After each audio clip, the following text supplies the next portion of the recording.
Bonsoir. Avez-vous déjà essayé de vous rendre à une destination dont vous ignorez l'itinéraire ou l'adresse? C'est la même chose lorsque nous dirigeons notre vie sans connaître nos valeurs. Mais qu'est-ce qu'une valeur? C'est notre boussole personnelle. C'est notre GPS. On a déjà entendu cette phrase. Je suis un homme de valeurs. Je suis un homme de principe. Je suis une femme de valeurs. C'est bien. Nous le sommes tous.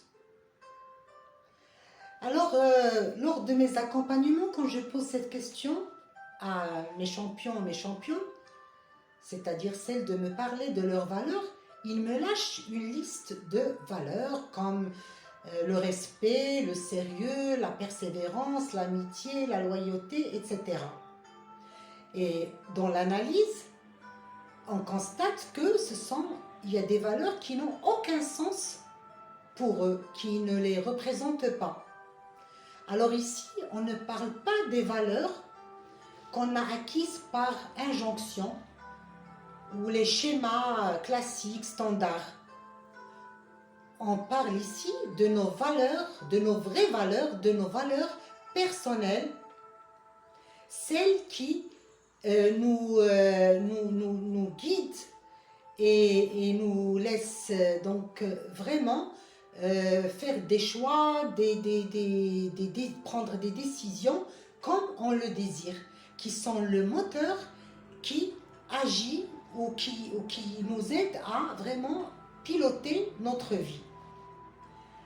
Alors, je vais donner un exemple. Donc, deux personnes dont la valeur la plus forte est la liberté. C'est-à-dire la liberté est leur valeur la plus forte. L'un, donc, il est dans un travail en CDI, contrat à durée indéterminée. Il est marié, il a des enfants, il a acheté une maison, etc. En tout cas, tous ces actes sont contractualisés.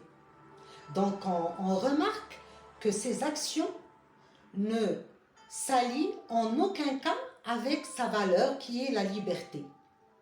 Donc, la liberté, c'est pas vraiment donc sa valeur.